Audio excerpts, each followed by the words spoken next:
Los objetivos de la clase para el día de hoy, respecto al tema que vamos a revisar, sistema de fuerzas en tres dimensiones, básicamente es que los estudiantes puedan resolver problemas de equilibrio de partículas en tres dimensiones.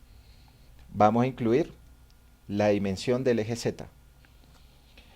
Cómo dibujar un diagrama de cuerpo libre en tres dimensiones y la aplicación de las ecuaciones escalares basadas en ecuaciones vectoriales de equilibrio estático. Dentro de las actividades que vamos a desarrollar en la clase de hoy, pues comprobar una tarea posterior a la explicación, un cuestionario de lectura, cuáles son las aplicaciones en la vida real de equilibrio de fuerzas en tres dimensiones. Vamos a definir las ecuaciones de equilibrio estático. Entonces aquí la ecuación de equilibrio estático por fuerza, estamos definiendo equilibrio por fuerzas. En principio aún no hemos definido equilibrio por momentos, porque los elementos que estamos analizando solamente trabajan a tensión o a compresión. Es decir, que la fuerza va a lo largo de su eje longitudinal. Hay un par de preguntas conceptuales y vamos a resolver un grupo de problemas. Y por último, un cuestionario de atención o un cuestionario de lectura para verificar si los conceptos explicados en clase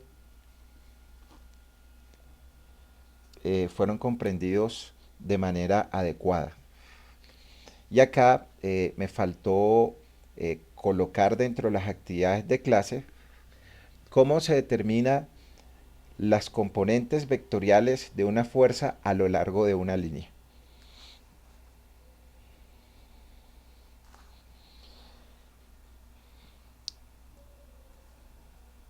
Primera pregunta. La partícula P está en equilibrio con 5 fuerzas que actúan sobre ellas en tres dimensiones. La pregunta es, ¿cuántas ecuaciones escalares de equilibrio se pueden escribir para el punto P? ¿Dos ecuaciones? ¿Tres ecuaciones? ¿Cuatro ecuaciones? ¿Cinco ecuaciones o 6 ecuaciones?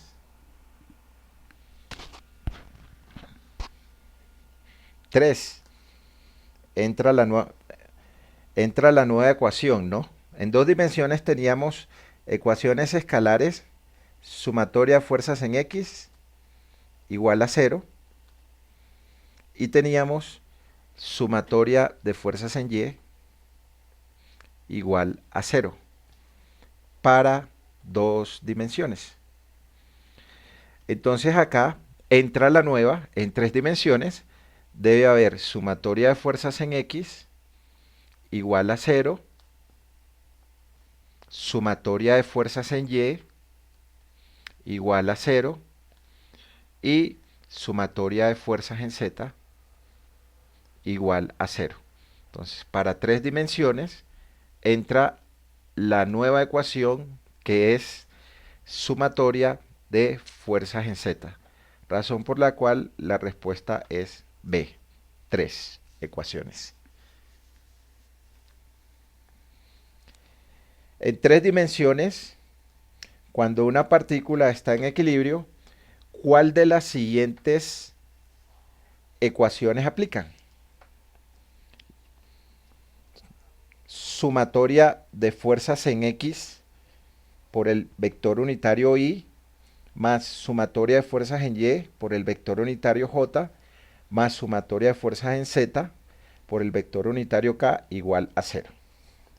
Entonces, esta aplicaría porque pues para que un cuerpo esté en equilibrio, la resultante de sus componentes escalares debe ser igual a 0.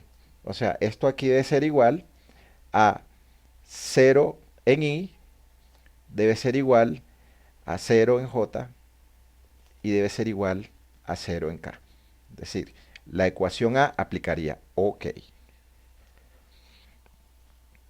La segunda, me está diciendo que la sumatoria de todas las fuerzas vectorialmente es igual a cero.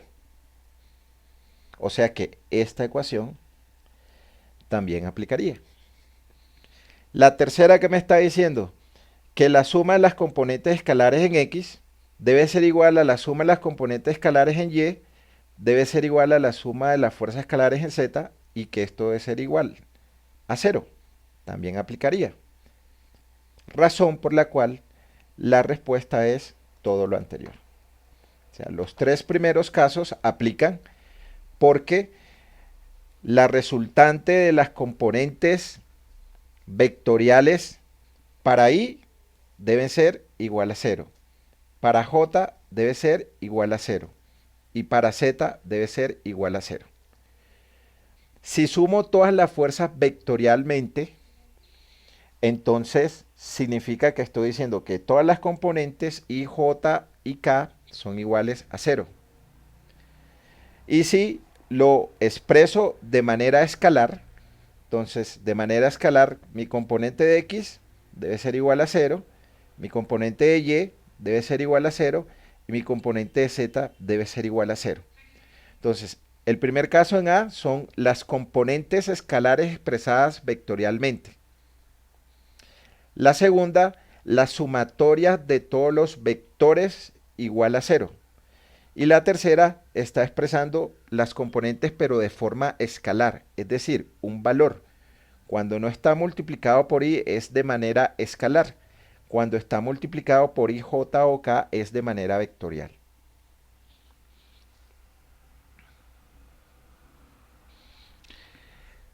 ¿Cuáles son algunas de las aplicaciones que nosotros podemos utilizar? Entonces, esta figura que se muestra acá, esta figura que se muestra acá, pues son unos cables que se conectan a un gancho. Esos cables están conectados a este gancho y soportan el peso, que es este imán que está aquí.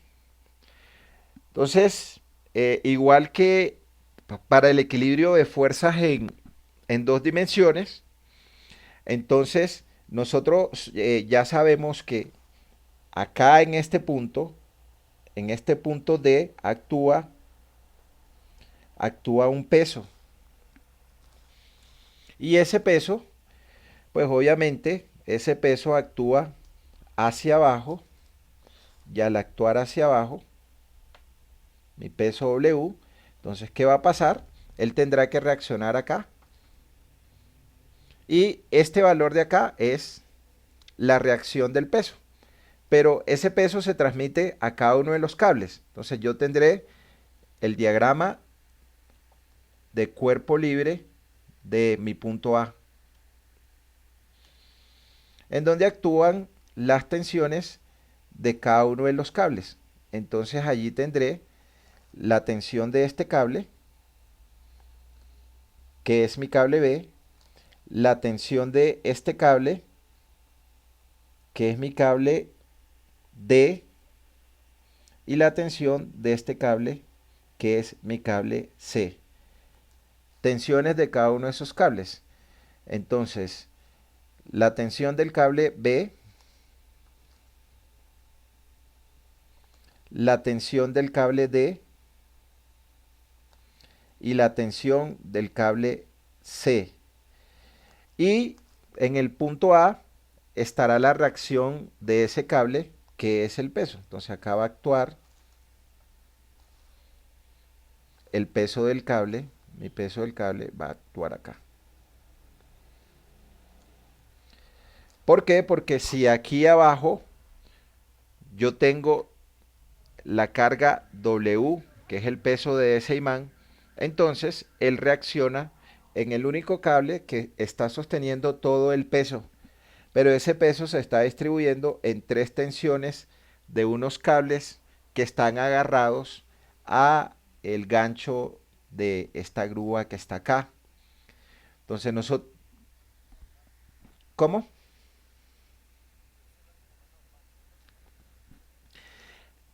Una fuerza normal es una fuerza que es perpendicular, que está en contacto, ¿sí?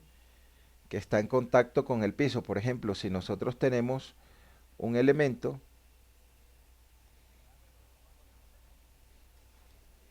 correcto. Entonces, y para estática también, por ejemplo, este bloque que está aquí, entonces este bloque va a tener un peso W,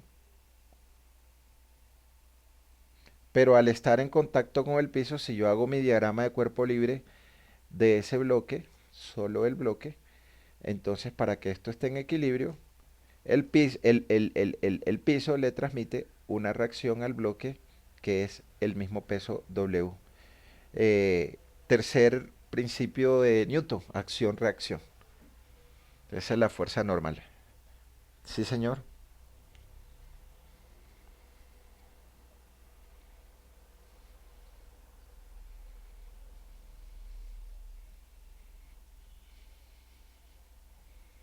Sí.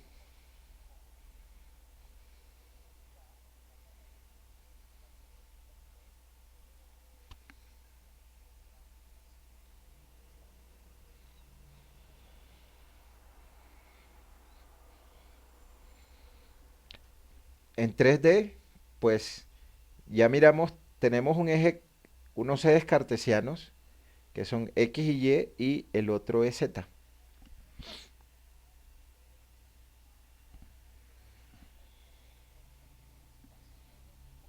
Sí, en el espacio, así es.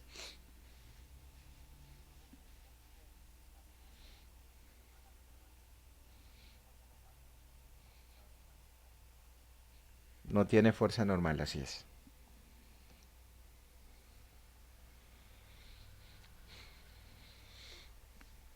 Ya miramos en tres dimensiones, más claro, este dibujo, para explicarlo de una manera más fácil.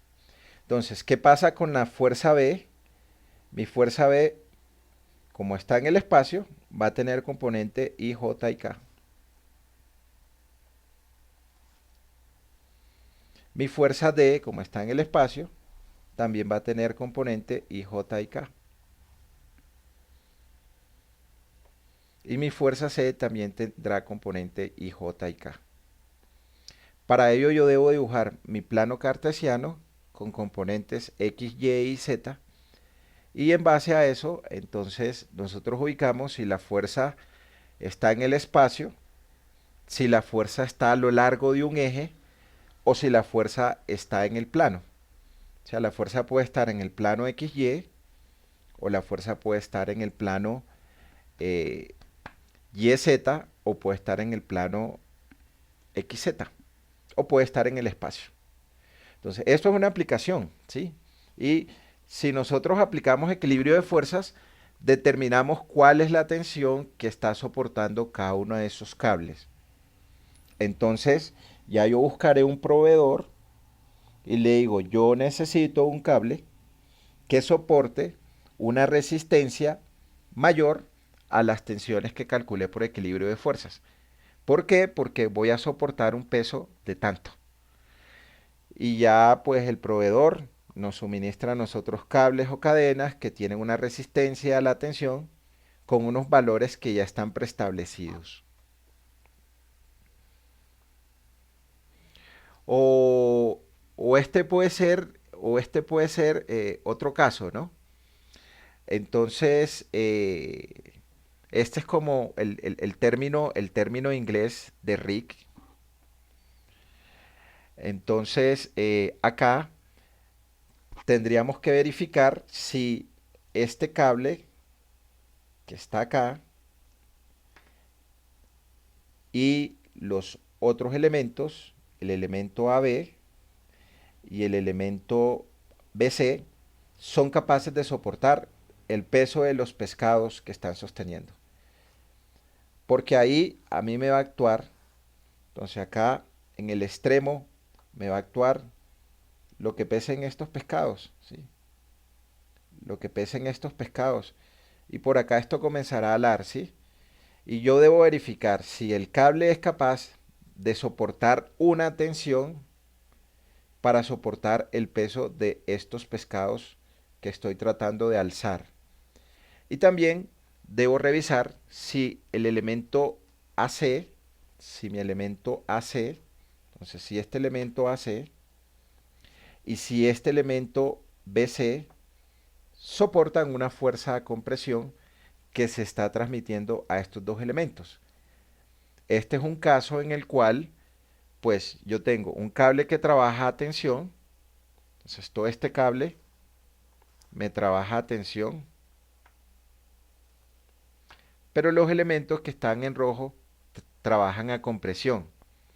Entonces tendré que hacer el diagrama de cuerpo libre de mi punto B para determinar la fuerza que se va a cada uno de los elementos, la fuerza que se va al cable y la fuerza que se va a los elementos AB y CB. Entonces, determino cuánto es la fuerza de tensión del cable. Al proveedor le digo, véndame un cable, no sé, de acero, de un diámetro de 2 pulgadas, que tenga un esfuerzo a la tensión. Esos esfuerzos a la tensión son propiedades de los materiales y yo puedo determinar cuánto soporta ese cable y comparo el peso que estoy soportando, que se va al cable, con lo que resiste ese cable. Entonces yo coloco un cable que tenga mayor resistencia que lo que está actuando para que no vaya a fallar. Y también los elementos AB y el elemento BC. Entonces yo diré, bueno, yo necesito unos parales que tengan una resistencia a la compresión de X cantidad porque lo que estoy soportando es un peso de X cantidad. Entonces tendré que hacer mi diagrama de cuerpo libre del punto B, de mi punto B, para poder determinar la fuerza en cada uno de los elementos. Otro tipo de aplicación. Entonces, cuando nosotros hablamos del espacio, estamos hablando de que tenemos tres ejes cartesianos. Entonces, nosotros tenemos nuestro eje X, que acá lo voy a hacer en rojo. Tenemos nuestro eje Y y tenemos nuestro eje Z.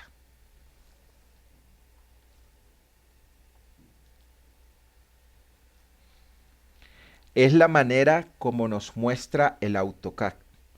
Entonces, cuando nosotros trabajamos en el AutoCAD y estamos en el plano y estamos dibujando, entonces me muestra el plano XY y las alturas las muestra en Z. Esa es la convención como trabaja el AutoCAD. Y los cortes en dos dimensiones. Entonces, podemos tener el plano,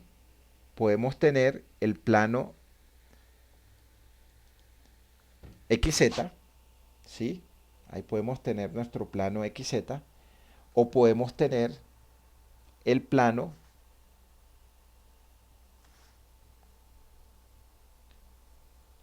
YZ, o podemos tener la planta, el plano XY.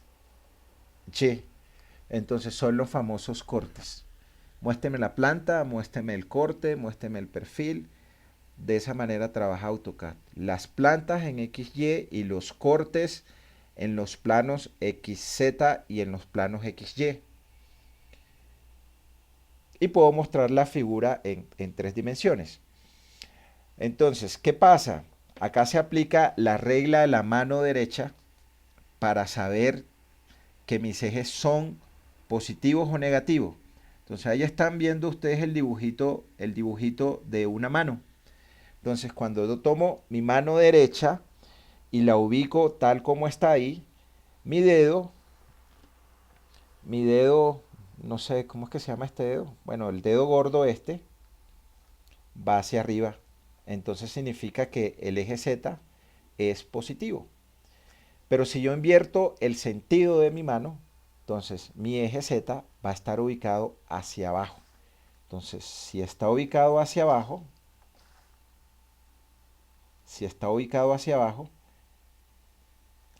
mi Z va a ser negativo. Z va a ser negativo. La componente va a ser negativa. Con la regla de la mano derecha, con el dedo, creo que es que se llama meñique. Entonces, este dedo que está aquí, el pequeñito, ¿sí? Entonces, ese dedo pequeñito, yo acomodo la mano, entonces me va a apuntar hacia afuera. Entonces, si va hacia afuera, mi X va a ser positivo, pero puede pasar que mi X vaya hacia adentro, o sea, mi X puede estar ubicada hacia adentro. Entonces, si mi X está ubicada hacia adentro, entonces mi X va a ser negativo. Y me falta mi eje Y, entonces que está representado con todo el brazo, por decirlo de una forma. Entonces, si va hacia afuera, mi Y va a ser positivo, pero si va hacia adentro, pero si va hacia adentro, mi Y va a ser negativo.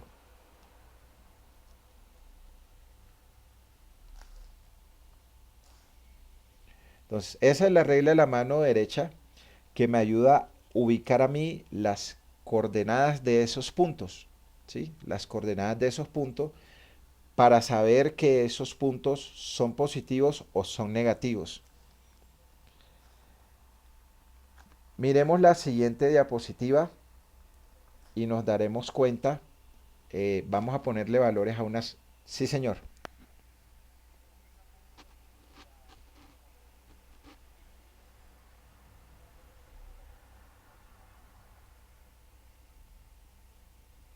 La fuerza a lo largo de una línea.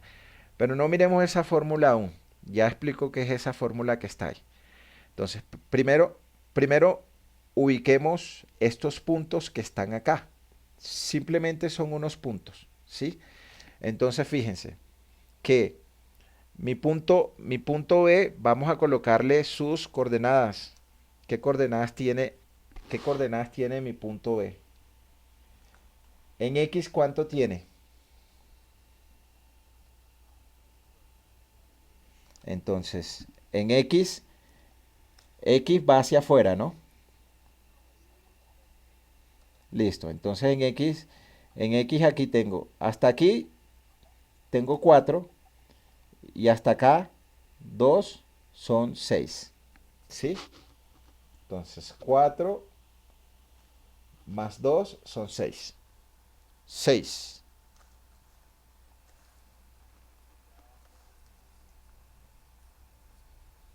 6 en X. Listo.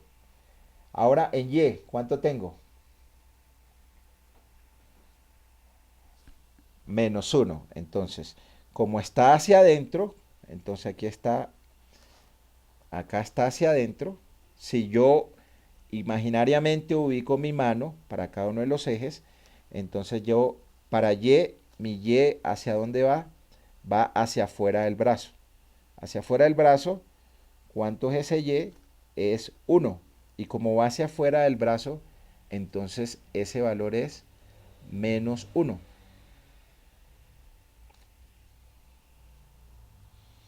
Y mi Z, ¿cuánto tiene de Z? 4 positivo. Entonces, ubico mi mano imaginariamente y mi mano me dice, bueno, si está hacia adentro el Y es positivo, hacia adentro de mi brazo es positivo, hacia afuera es este menos 1, es este 1 que está aquí, pero como si está hacia adentro es menos 1.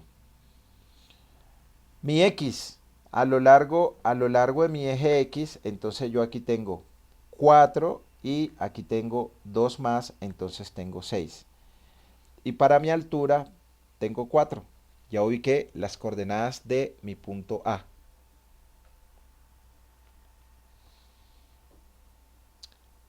Preguntas de esa parte, ¿quién tiene?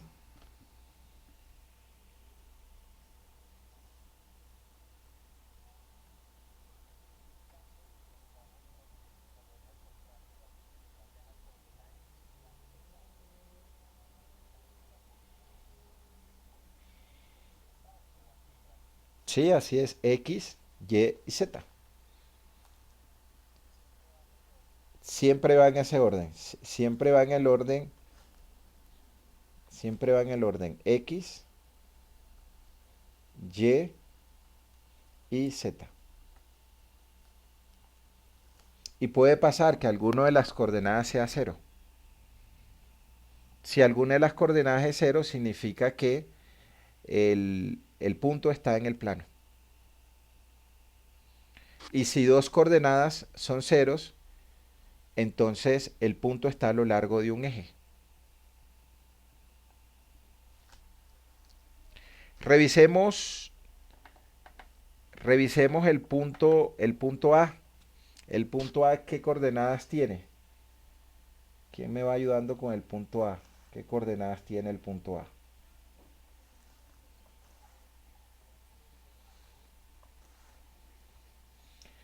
Entonces, en X, 4. En Y,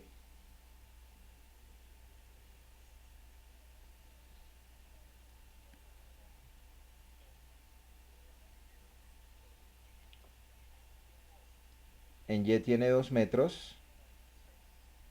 Y en Z, menos 6. ¿Listo? Entonces, ubico imaginariamente mi mano con respecto a cada uno de los ejes. Entonces, para mi X, entonces mi X va saliendo. Mi X va saliendo. ¿Cuánto va saliendo? 4 metros. En mi X va saliendo 4 metros. Con el dedo pequeñito, ¿sí? En, en Y, entonces en Y tiene 2 metros. Por decirlo de alguna manera, acá exactamente en este punto, yo estoy en mi plano. Mi plano hasta ahí tiene mis componentes de X, Y. ¿Cuánto es X exactamente en ese punto? Es 4. ¿Cuánto es Y? Es 2. Si estuviese en el plano. Pero ¿qué pasa? Entonces vengo y bajo. Entonces, ¿cómo bajo?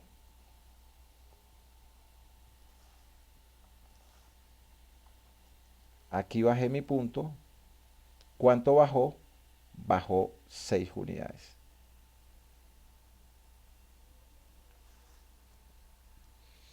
Acá exactamente estoy en el plano XY.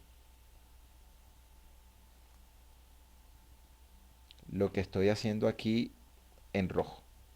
Ahí estoy en mi plano XY. Entonces, y en mi plano XY tengo, para X tengo 4 y para Y tengo 2. Pero yo no estoy en el plano. ¿Por qué? Porque bajé ¿cuánto? Bajé 6. ¿Listos? ¿Preguntas? ¿Dudas de esa parte? ¿Quién tiene?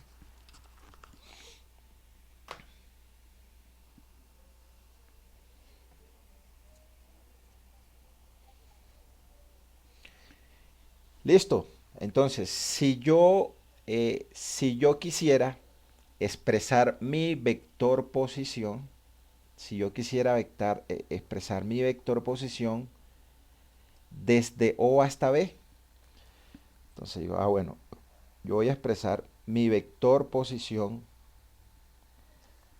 desde O hasta B.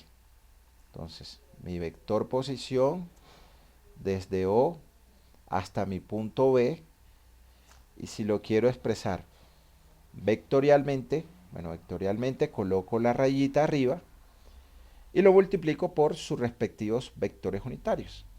Entonces, ese vector en X, ¿cuánto tiene? Tiene 6. ¿Y cuál es el vector unitario de X?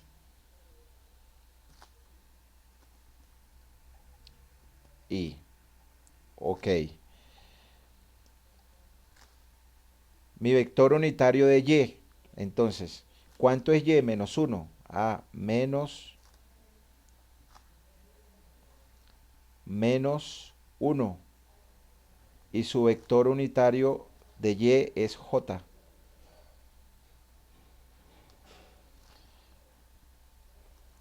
Y el de z es 4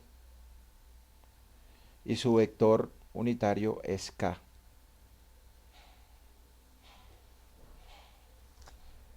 ¿Y qué unidades tiene eso? Eso tiene unidades de metros.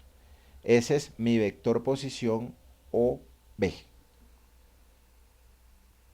¿Preguntas de ahí quién tiene?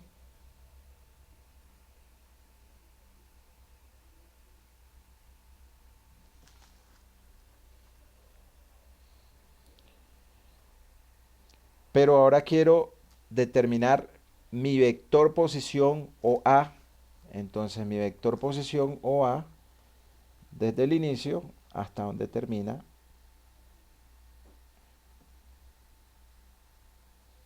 Hasta donde termina a.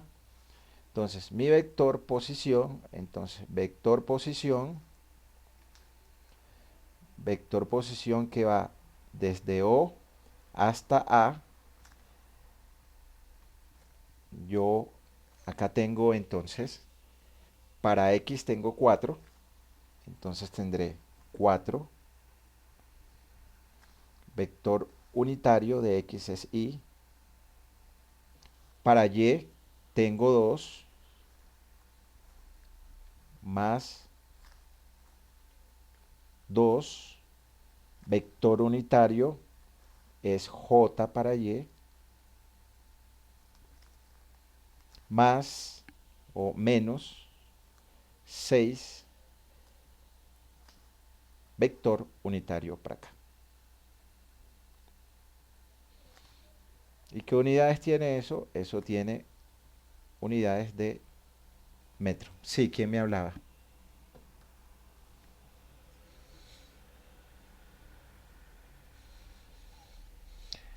Entonces, si queremos hallar el vector posición o el vector resultante desde B hasta A, entonces fíjense que yo aquí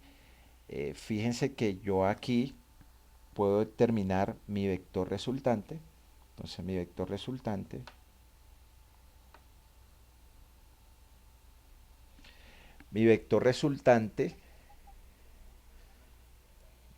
sí. Entonces, una va a ser distinto porque nos cambia el sentido. Es distinto el sentido de B a A, es decir, que inicia en B y termina a que se iniciara en A y terminara en B. El sentido nos cambia. Lo que nos cambia es la punta de la flecha. Entonces, por ejemplo, si yo quisiera expresarlo como AB, significa que inicia en A y finaliza en B. Entonces aquí tengo, yo diría mi vector RAB. La primera letra inicia y la segunda es donde finaliza. Como, como lo había dibujado en principio, era el vector RBA, vector resultante BA, que inicia en B y finaliza en A. Entonces, si nosotros queremos obtener nuestro vector resultante de dos vectores, entonces tendremos que hallar las coordenadas relativas, hallar la diferencia entre el vector final menos el vector inicial, ¿sí? Es decir, que nosotros tendríamos que expresar esto. Si iniciara en inicio y final, entonces vamos a hablar de que la letra I es el inicio y la letra F es el final.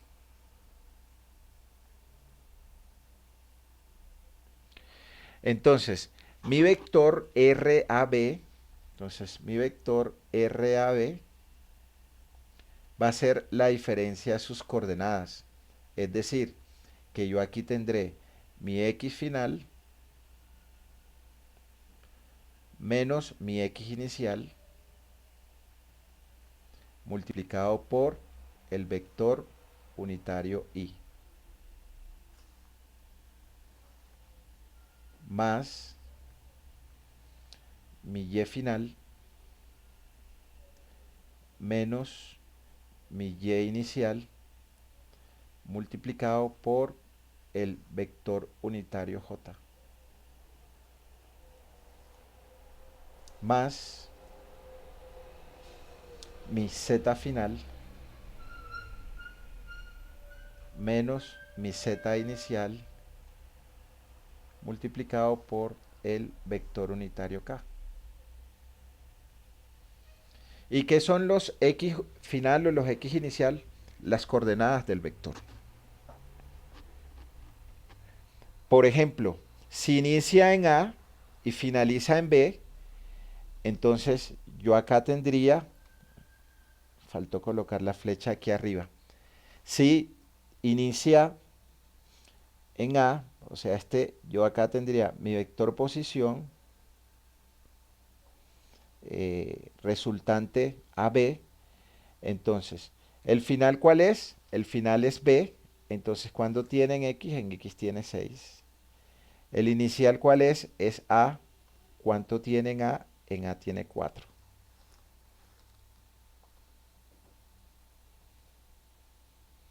¿Y en qué está? Está en el I. Me voy al Y. Entonces, en el Y que tengo, ¿cuánto es el final de Y? El final de Y es menos 1. Entonces aquí tendré menos 1. Menos el inicial de Y, inicia en 2. Menos 2. Esto es J. Más, ahora en el K, ¿cuál es la componente Z? La componente Z es 4 en que finaliza. Entonces aquí tendré 4 menos la componente inicial de Z. La componente inicial de Z es menos 6 menos 6.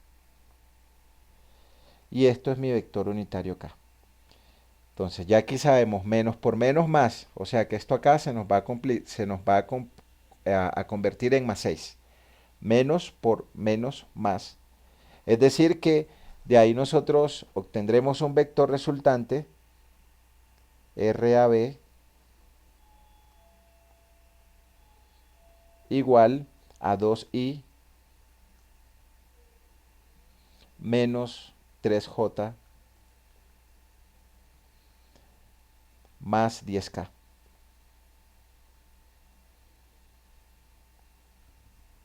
¿Qué unidades tiene eso? Eso tiene unidades de metro.